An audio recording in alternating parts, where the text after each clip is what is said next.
பாட்டாளி மக்கள் கட்சியை நிற்க வேண்டும் என்று பாஜக வலியுறுத்துவதாக செய்தி வருகிறது. ஆனால் பாட்டாளி மக்கள் கட்சி அங்கே நிற்கிறதுக்கு இன்ட்ரெஸ்ட் இல்லை.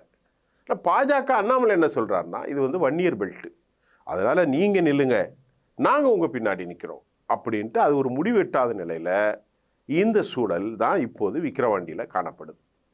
பாட்டாளி மக்கள் கட்சிக்கு நாங்கள் ஒரு வன்னியர் ஓட்டுகள் ஓரளவுக்கு இருக்கும். இந்த சூழ்நிலையில் நம்முடைய செஞ்சி மஸ்தான் வடக்கு அந்த மாநில பொறுப்பிலிருந்து, மாவட்ட பொறுப்பிலேருந்து அவர் நீக்கப்பட்டிருக்கிறார். அதுக்கு பதிலாக அவருடைய ஆள் ஒருத்தரையே, ஒரு வன்னியரையே போட்டிருக்கிறாங்க. இப்படிப்பட்ட சூழ்நிலை செஞ்சி மஸ்தானுடைய மருமகன் மச்சின மகன்லாம் ரவுடிசம், யாரை பார்த்தாலும் கட்ட பஞ்சாயத்து, அந்த நகராட்சியினுடைய நிர்மலாங்கிறவங்க திண்டிவனத்தில் செயல்பட முடியாத அளவுக்கு எல்லாம் மோசமான செயல்பாடை கொண்டதுனால ரிஸ்வானா, அந்த பையன் பேர், அவர் பேர் மகன்